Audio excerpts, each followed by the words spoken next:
What's the worst case of rich kid syndrome you've seen? The Nintendo DS just came out. It was like $150 and my family lived in a cramped one-bedroom apartment and drove a 20-year-old car that was always breaking down. We ate those cheap bags of Walmart beans and rice for months at one point. I expressed the desire to own one after my friend said he had one, and I got why. Can't your parents just buy you one? I don't get it. It's dirt cheap. He didn't want to be my friend after that anymore, literally avoided me, and made fun of me for the rest of the year behind my back. I'm still salty about it. Maybe not rich kid syndrome, but middle class kid syndrome. Middle class kid syndrome. That's what all my classmates had. I grew up solidly middle class, would have been lower middle class at best had it not been for my parents' frugality and money sense. It'll give them that in a town that was the definition of upper middle class. In the South too, so people like to show off their money. I got a lot of what you just described. Why can't your parents just buy it? Paired with a clueless expression. Because money is not actually limitless. Hate to admit it, but I really hope some of those guys crash and burn once they make it to the real world. One of my friend's friends ended up paying for a night out, food and entertainment. He'd go up before we got the bill and just pay. No matter how much we argued with him and tried to pay him back, wouldn't take it. Nice dude, mad baller rich.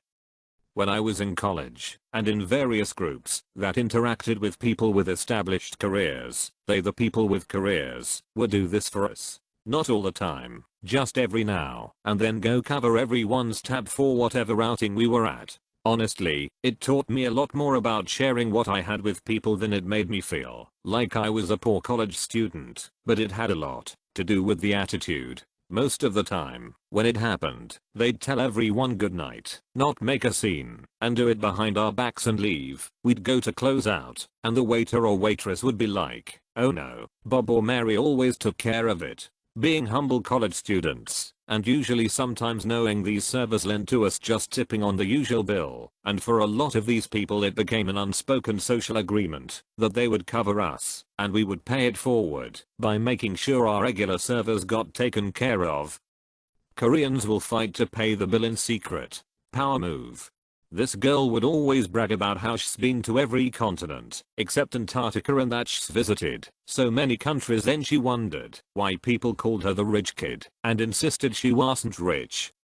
Lots of rich people deny it. They don't want to feel bad about their money, so they convince themselves they are middle class. She was probably just parroting her parents. Guy I used to be friends with on Sparkslive claimed he and his family were middle to lower middle class when he lived in a really nice home in SoCal just outside Irvine. Said his parents' mortgage was $3,900 a month. I just sat there contemplating how that was lower middle class in his mind while I sat in my $700 a month apartment. To be fair, $3,900 a month is fairly middle class in that area of California. California is extremely overpriced and pricey to live in. You couldn't even get a mortgage for $3,900 a month in a place like San Francisco. You are talking about maybe a $600,000 loan. That's not even enough for a condo in some places. One girl from my high school got breast implants for her 18th birthday. Her mom joined her as a mother-daughter bonding activity, followed by the daughter getting a brand new $90,000 Mercedes as a high school graduation gift. I think I saw that movie. And then the daughter's boyfriend comes over, right? I saw this one too. The daughter isn't home, but the mom says he can wait there for her. I remember vaguely some story where a Korean girl won a prize, and as a reward they were going to get her breast implants. She didn't want them, but they literally couldn't fathom her saying no. So they were trying to force her, but instead she just left the country with the trophy that was supposed to be on loan, even though they were trying to revoke it. But they couldn't get it back, and sat there raging that she would dare turn down what they considered an objective improvement. Mad props for her for sticking it to a major organization as a young adult, and forcing them to rage about something they couldn't change. Went to school with a crazy rich kid, his parents divorced, and each decided to buy his love. Mommy owned a real estate agency, so she got him a license and spoon-fed him enough sales for a six-figure income. The dad then bought him a magazine. Yes, the dad bought a magazine for his 24-year-old cokehead son to run. Worked about as well as you'd imagine. Holy shot bro, that's some terrible parenting there. I have a cousin like that. Her parents have always just bought whatever job she's kind of interested in. In high school, they opened a Dairy Queen, so she would have a place for a first job. They bought her a clothing store and an interior design business home decor store. And now that she's got kids and less time to work, they bought like 4 condos for her to use as abandoned properties. The only good thing is, when she gets bored, her stepbrother takes over and finds qualified people to run the businesses, so other people are ending up with nice jobs. One of my college classmates wrecked his Range Rover over winter break and came back in an Aston Martin.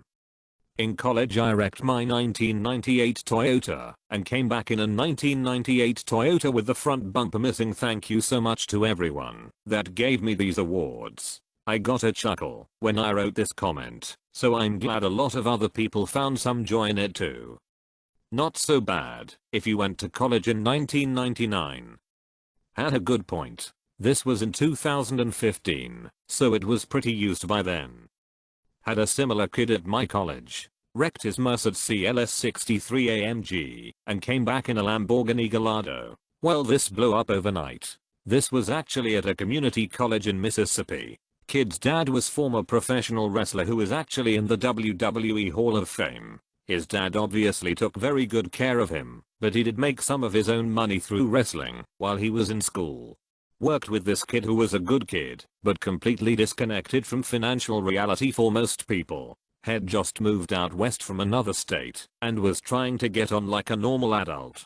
He went to buy a new car and was shocked that they couldn't just bill his dad for it since they didn't know him. He ordered a bottle of wine at a restaurant and the sommelier said, "Certainly, sir." Then the sommelier whispered, "Just for your knowledge, sir, the bottle is $700. He looked straight at him and asked, "Is that a lot?" The sommelier honestly didn't know how to answer. Good kid, and he got a lot better, but he just didn't know. Once he casually told his mom he needed some help with bills and she deposited $20,000 into his account. "Hey ma'am, I need a new cell ph $1 million. Got it?" "Cell phone? You mean the gold one with Swarovski glass on it?" What form of peasantry is this? Glass is poor man's diamond.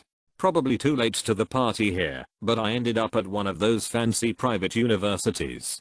Coming from a small Ohio town, it resulted in a lot of culture shock. One of the most memorable moments was when I was eating breakfast at one of the campus restaurants super early before I opened the store I worked at, and there was a girl at a table with her friend just completely broken down sobbing. She was basically incomprehensible, and I immediately thought she must have lost a family member, and my heart broke for her until, through rolling tears, she managed to croak out, "It's just not F.A.I. I asked for a Mercedes, and he got me a BMW www. Then just breaks into guttural sobs. Meanwhile, I'm hoping my paycheck can cover an overdue oil change on my 1998 Plymouth Neon. Having stuff bought for her was probably the only way she received love or affection growing up. Went to HS with this insufferably spoiled kid.